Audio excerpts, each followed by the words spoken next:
با برنامه خبری 4 январ خوش آمدید. امروز جمعه است و من شالوی گلخوجه در خدمت شما قرار دارم. قبل از تفسیر خبرگزاری شو به سرخط موضوع روز توجه کنید. مرگ تکان دهنده فیض‌نیسا واحد و ادوکات شناخته توجیک بر اثر بیماری درگذشت را در خیستیورز به خاک سپاریدند. از یک دست به دستی دیگر پروازهای توجیک ایرو بر روسیه اکنون سامون ایر انجام می‌دهد. تصمیم در این باره در جلسه کمیسیه دولتی گرفته شده است. پاسبان 16 ضربی کورد خورد اما از سکته مغزی درگذشت. بحث پرداخت جبران پولی بین اتفاق کسبه و خدمات نظارت مهنت ادامه دارد. نسبتی اهلی اعضای عائله اون نفر که بی سرابان موندند باید که عملی کرده شود. اما شروع میکنم از یک خبر دیگر. وزارت امور داخلی تاجیکستان رسما تصدیق کرد که طاهر محمد باقرов روزی گذشته در ولایت مختار کوهستان بدخشان بازداشت شده است. این مسئله امروز در حکومت ولایت نیز بررسی گردیده است. مسئولین ولایت مختار کوهستان بدخشان میگویند تصمیم قاطع این است که طاهر محمد باقرов آزاد کردن نمی شود و در نزد قانون جواب خواهد گفت. مولا رجب یوسفی با تفصیلات بیشتر. مسئولان وزارت امور داخلی تاجیکستان بعد از یک روز بازداشت طاهر محمد باقرov را شرح دادند. با گفته مسئولین وزارت کارهای داخلی، محمد باقرov طاهر هنوز از سال 2014 با اتهام اوباشی تحت پیگر قرار داشت. مقامات میگویند او به علاوه تحت پیگر قرار داشتن در کوچه های شهر خاروق با افت-ماشین تمغه مرسدس بنز به حجت به باورینامه و به داشتن اجازه ماشین های سیاه شیشه گشت و گذار میکرد و همچنین به کارمندان مقامات ملیسا دغلی نمود. مقامات وزارت کارهای داخلی تاجیکستان در صحبت با رادیوی آزادی گفتند که طاهر محمد باقرov 53 ساله بازداشت شده است. با گفته مقامات بعضی از خویش و تباری او در نزد شعبه کارهای داخلی شهر خاروق جمع شده طلب کردند که او رها شود، اما مقامات میگویند تا زمانی که در نزد قانون جواب نگوید او را رها نخواهند کرد. از این پیش ماه اکتبر سال گذشته مقامات انتظامی تاجیکستان در یک نوار ویدئویی محمد باقرov طاهر کرم علی شایویچ را به مانع گذاری در کار دیدبانگاهی خاروق متهم کرده و گفته بودند نسبت به او و افراد دیگر چاره اندیشیده خواهد شد. حالا معلوم نیست که بازداشت اخیر طاهر محمد باقرov به قضیه ماه اکتبر سال گذشته ربط دارد یا نه. در همین حال نظر نزدیکان محمد باقرov برای ما معلوم نیست و تا حال دقیق نیست که آنها درباره این حادثه چی نظر دارند. مولا رجب یوسفی، امرالدین عالموف، آزادی دوشنبه. شب گذشته قلبی وکیل مدافع شناخته توجیک فیض‌نیسا واحد و از تپیدن باز ماند. صبح جمعه در مراسم ویدئو با حقوق‌شناس معروف در شهر گلستان 10 نفر اشتراک کردند. خبری درگذشت فیض‌نیسا واحد و جامعه شهروندی تاجیکستان و نمایندگان سازمان‌های حقوق بشر جهانی را تکان زده کرد. معصوم محمد رجب از مراسم ویدئو به ادوکات معروف نوار برداشت و گزارش را خیرمان بخازاده تقدیم می‌کند. حقوق‌شناس شناخته تاجیک فیض‌نیسا واحدова بر اثر بیماری در سن 55 سالگی درگذشت.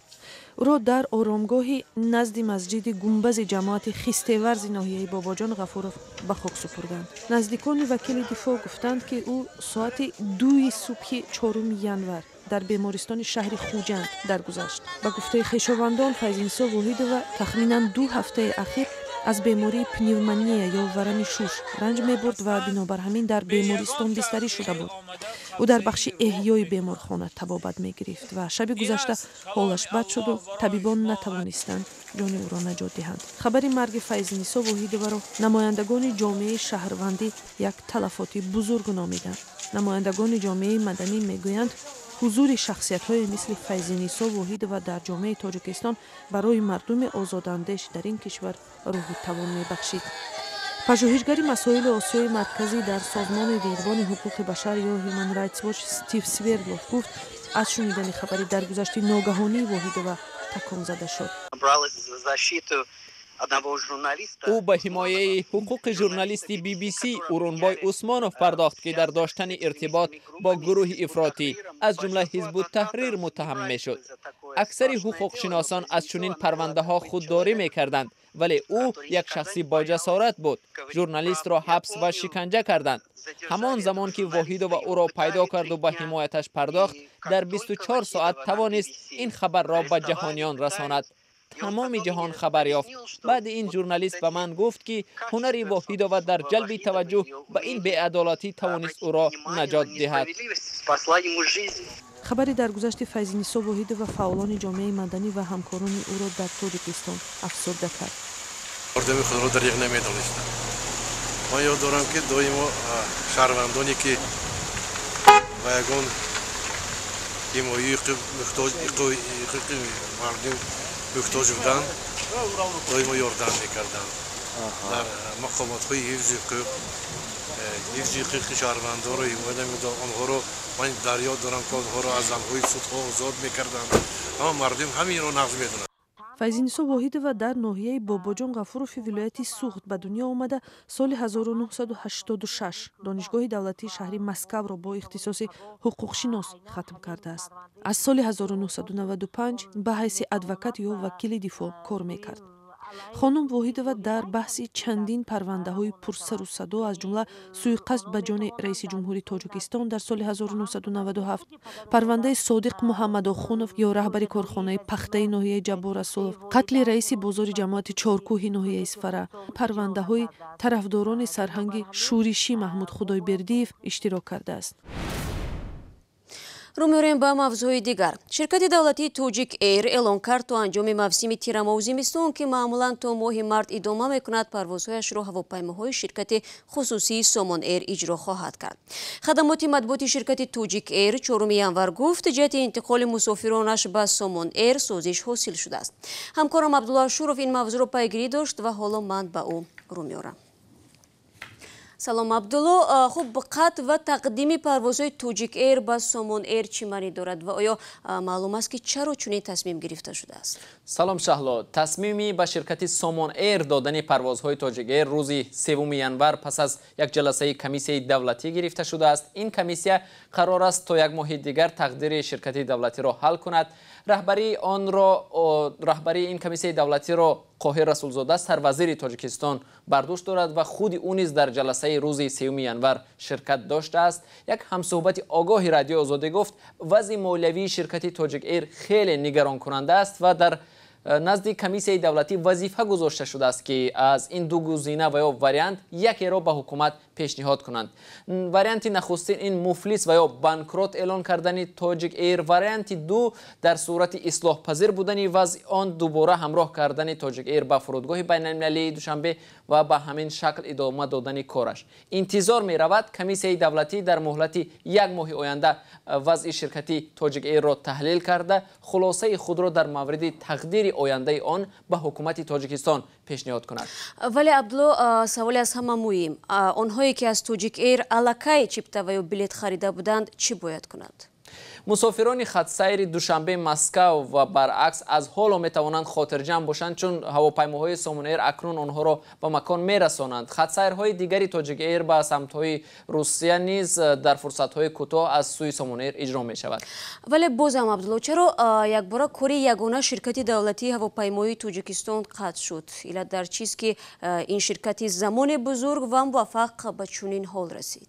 شهلا، پروازهای توجیک ایر در روزهای اول سال روان پس از شروع سنجش‌ها در اداره آن قطع شد. قبل از این در یک جلسه حکومت پرزیدنت تاجیکستان از کار توجیک ایر انتقاد کرده و به آژانسی مبارزه با فساد امر داده بود فعالیت آن را بسنجند. به گفته همصحبتان ما، پرزیدنت امامعلی رحمان به مسئله خرید هواپیمای بزرگ بوینگ 767 دخل کرده خواستار سنجش این داد و ستد شده است چون به گمان رئیس جمهور هنگام خرید این هواپیما که سالش هم خیلی کهنه است، هنوز 2 سال قبل از تولد هتومن سال 1987 ساخته شده است، خلافکاری‌های صورت گرفته است. ایراد دیگری رئیس جمهور همچنان به پرداخت نشدن مزد کاری 3 ماهه کارمندان شرکت و سر وقت نپرداختن حق استفاده فرودگاه و پول شرکتی تامیناتی سوزشواری بوده است. با وجود آنکه که در 10 سال اخیر هر 2 سال رئیسان این شرکت عوض می شود ولی وضع مالیویش بهبود نیافت. به همین منوال با از پا افتادن توجیک ایر، شرکت خصوصی سامان ایر یگانه شرکت و یکتاز بازار هواپیمایی در تاجیکستان شد. فهموش، تشکر عبدالله برای صحبت. شما برنامه خبری رادیو آزادی رو تماشا دارید. مسئولان اتفاق کسبه تاجیکستان از داستانی کل خواستند تفتیش قضیه پرداخت جبران مرگ یک پاسبان مکتب از سر گرفته شود.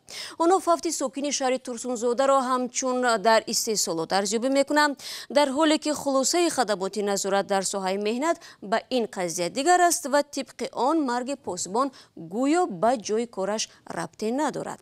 زرنگیز نوروشاه موضوع را تحقیق کرده بود. اتفاق کسبه تاجیکستان می‌خواهد دادستان کل قضیه پرداخت جبران مرگ یک کارمند ساحه معارف دوباره بررسی شود. نماینده اتفاق کسبه میگوید اکبر میرزایف پاسبان مکتبی رقمی 11 ترسونزاده هنگام کار هلاک شده است و به خانواده او باید جبران پرداخته شود. من فکر میکنم که با یاری مقامات‌های وکالتدار دولتی ما به اون نایل میگردیم که یعنی اون امتیازهایی که از قانون‌های عمل کننده جمهوری تاجیکستان برمی‌آید نسبتی اهلی اعضای عائله اون نفر که بی‌سرابان ماندند باید که عملی کرده شود.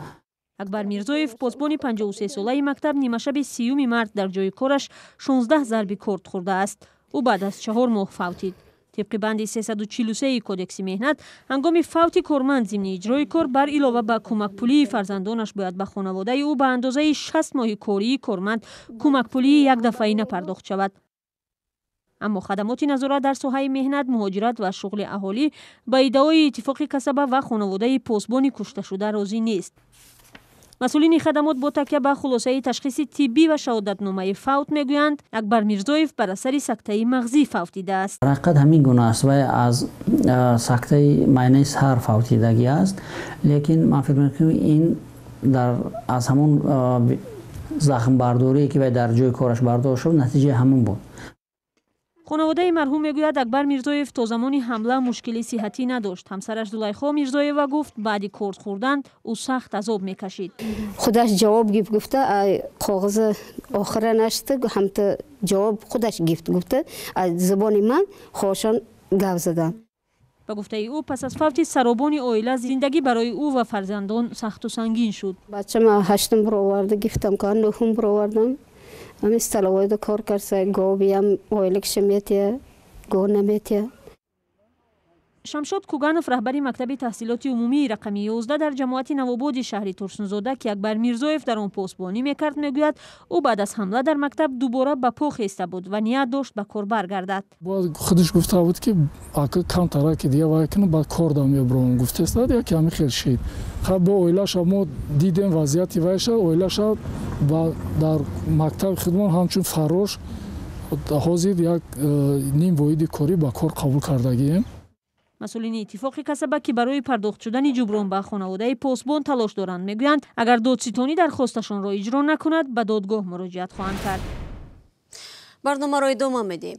برزو عبدالرزاقов کارگردان معروف توجیک پس از فعالیت 3 ساله در تئاتر ژاز صحنه شهر الماتای قزاقستان به تاجیکستان برگشت.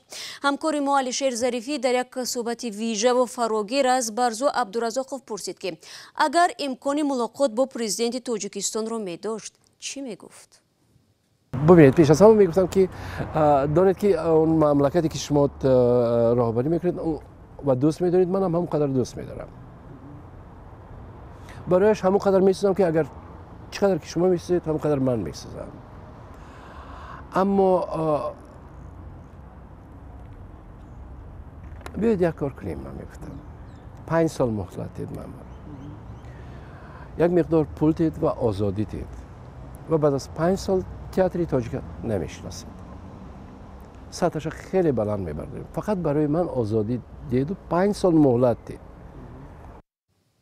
صحبت مفصل علیشیر ظریفی با برزو عبدالرزاقов کارگردان شناخته توجیک رو در آزادی ویدیو میتوانید تماشا کنید و به سوالهای زیادی خودتان پاسخ بگیرید.